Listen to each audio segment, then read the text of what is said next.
Hi everyone, my name is Kellsie Flint. I did my article review on an article called Exercise Rehabilitation and Chronic Respiratory Diseases, Effects, Mechanisms, and Therapeutic Benefits. I chose this article because I am interested in the effects of exercise due to being an athlete. Chronic respiratory diseases, also known as CRDs, are a group of disorders that affect the airways and other structures of the lungs.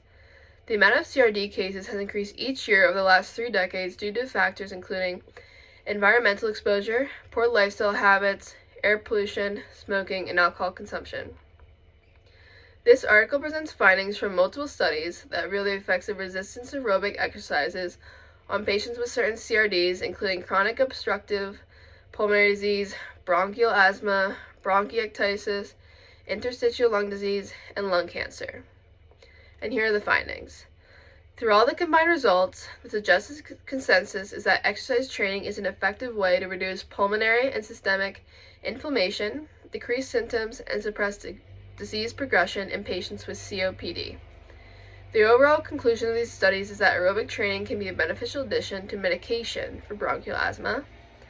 For bronchiectasis, there is more research and experimentation that is needed to make final decisions about the type and duration of exercise that is most beneficial. However, many studies have finalized that exercise training can decrease the levels of inflammatory markers and inhibit neutrophil hyperactivation for bronchiectasis.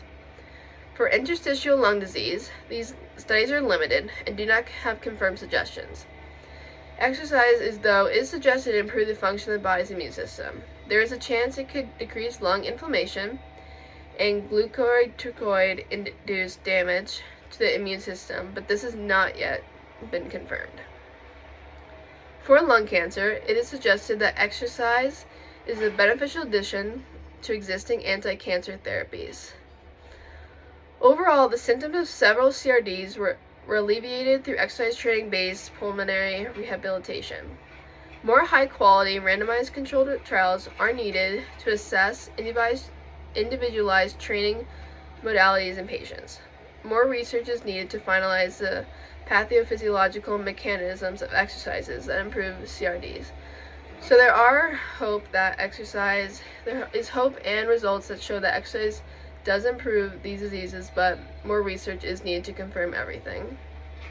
Some of the limitations that I found throughout this article is that the details of the patients used for each of these studies are unknown.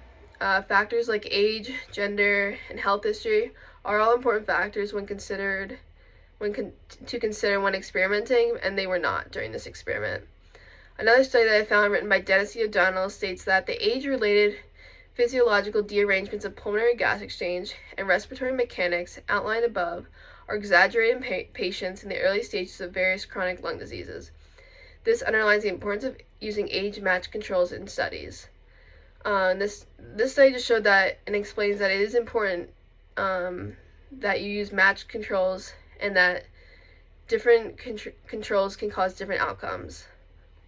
In this same article, there was a different finding for bronchial asthma, and so that it was stated that patients with bronchial asthma can have bronchoconstriction, and that can be caused by excessive exercise ventilation, which will excel the rate of airway dehydration, and this is a sign of exercise-induced bronchoconstriction in some patients.